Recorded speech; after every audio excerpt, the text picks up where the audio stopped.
शरण में चले जाते हैं, उनके तीनों तापों का नाश कर देते हैं। पुनरपि जननम पुनरपि मरणम पुनरपि जननी जठरे शयनम।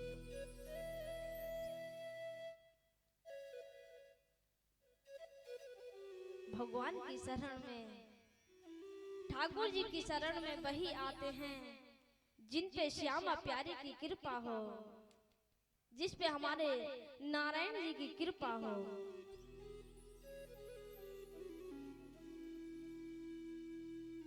आज बड़ी पावन भूमि है निमिषारण्य। उस पावन भूमि पर 88,000 ऋषि आए हुए हैं। उनके बीच में सूत जी महाराज जी का आगमन हुआ।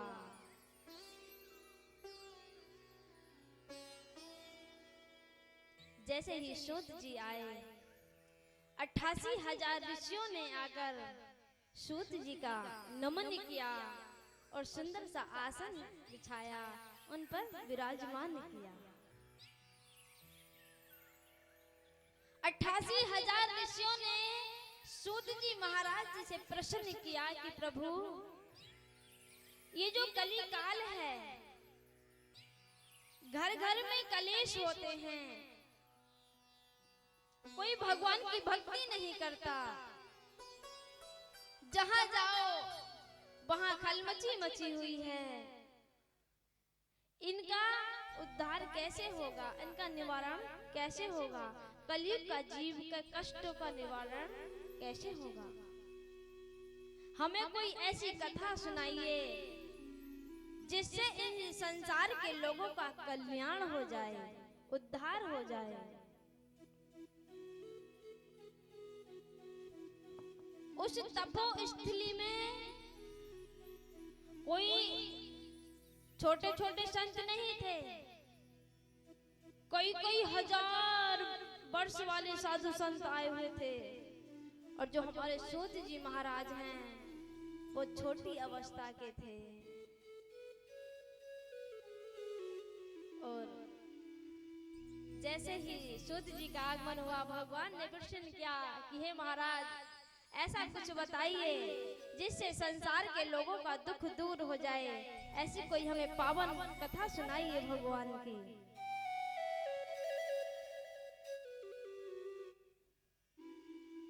सूत जी कहने लगे, भैया मेरे से बड़ी बड़ी उम्र वाले यहाँ बैठे हैं, मैं क्या सुना पाऊंगा।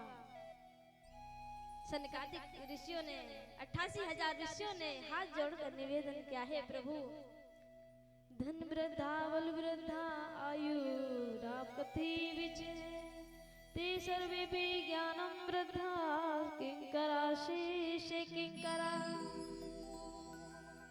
कोई धन में बड़ा होता है, कोई बल में बड़ा होता है, कोई आयु में बड़ा होता है, मगर गुरुजी बड़ा तो वो होता है जिसमें ज्ञान होता है।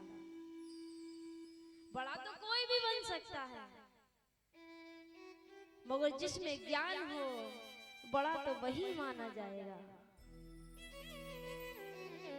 आज मेरे सूत जी महाराज ने खुश हो गए और बड़ी सुंदर पावन कथा सुनाने लगे। और आज सूत जी महाराज जी ने आसन लगाया और भक्तों को बड़ी पावन कथा सुनाने लगे।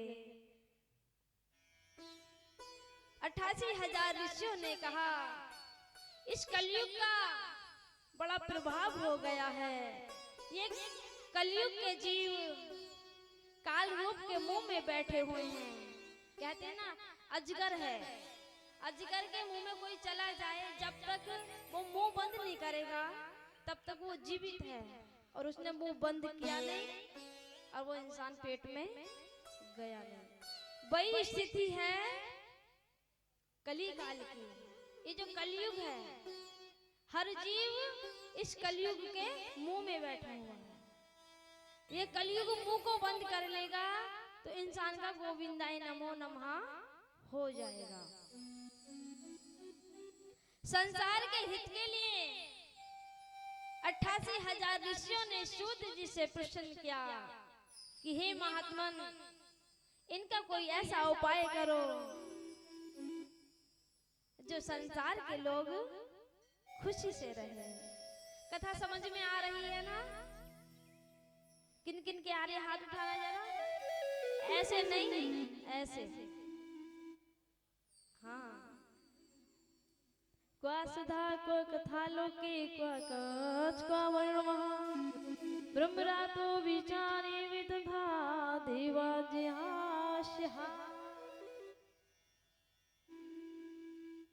एक बार क्या हुआ, जब राजा परीक्षित को श्राप लग गया था तो सुखदेव बाबा कथा सुना रहे थे। जैसे ही इंद्र ने सुना कि सुखदेव महाराज राजा परीक्षित को कथा सुना रहे हैं, वो अजर अमर कथा है, अमृत है वो, तो देवता लोग अमृत का कलश लेके आ गए सुखदेव जी के पास और कहा, महाराज जी, इस कथा का पान हमें करा दीजिए और अमृत जो है उन्हें राजा परीक्षित को पिला दो। आप तो जानते ही हो ये इंद्र कितने स्वार्थी होते हैं देवता। अपने स्वार्थ के लिए दधीजी ऋषि की हड्डी भी ले ली, ये हमारा काम होना चाहिए। तो सुखदेव बाबा कहने लगे, राजन, यदि तुम भाव से कथा सुनने आते तो मैं जरूर सुनाता, मगर तुम तो मोल भाव करने आए हो कि अमृत का कलश ले लो और कथा हमें सुना दो।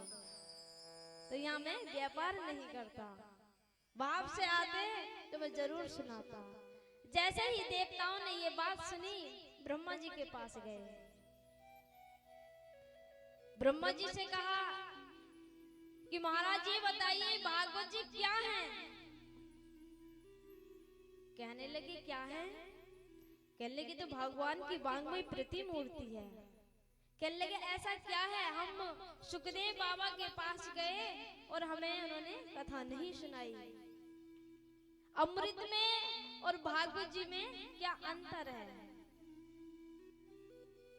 तो आज ब्रह्मा जी ने ब्रह्मलोक में एक तराजू लगवाई।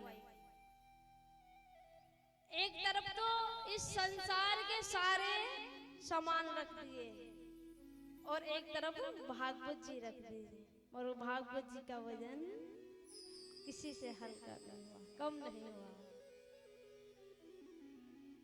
ब्रह्मा जी ने कहा, इंद्र, ये कोई साधारण पोथी नहीं है, ये भगवान कृष्ण की वांग्मय प्रतिमूर्ति है। इसे जो जीवन में एक बार सुन लेता है, उसके यहाँ 21 पीढ़ियों का उद्धार हो जाता है। एक पीढ़ी नहीं, दो पीढ़ी नहीं, 21 पीढ़ियों का उद्धार कर देती है भागवत जी। और आज सूत जी महाराज 88,000 ऋषियों को बड़ी पावन भगवान की कथा सुना रहे हैं। एक बार क्या हुआ, देवऋषि नारद इस मृत्यु लोक में घूमने आए। जैसे ही घूमने आए, पुष्करम चे प्रयागम चे काशी गोदावरी तथा हरि क्षेत्रम कुरुक्षेत्रम श्रीरंग सेतु वंदनम।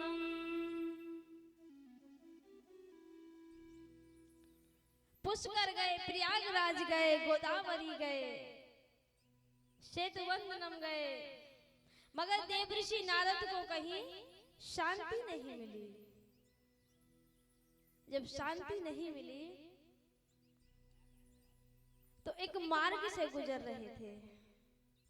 आज संतों के आश्रम में जाते हैं तो वहां भी कोई शांति नहीं है, क्योंकि आजकल के संत कैसे हो गए, मेरे आश्रम इतना बड़ा बन जाए, उसका आश्रम इससे भी बड़ा बन जाए, उसका इससे भी बड़ा बन जाए।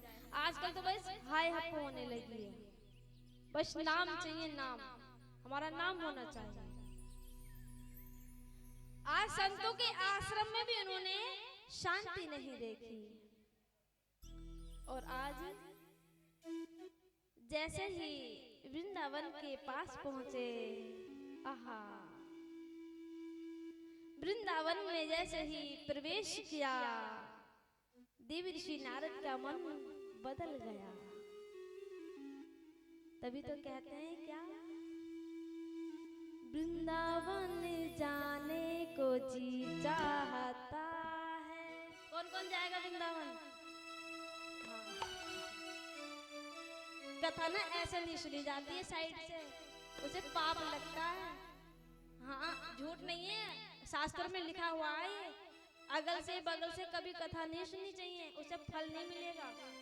कथा सामने से, ये सोफे ना सामने गिरा दो। कौन कौन जाएगा वृंदावन? ऐसे नहीं, ऐसे ऐसे होगा। ओ वृंदावन जाने को जी चाहता है, वृंदावन जाने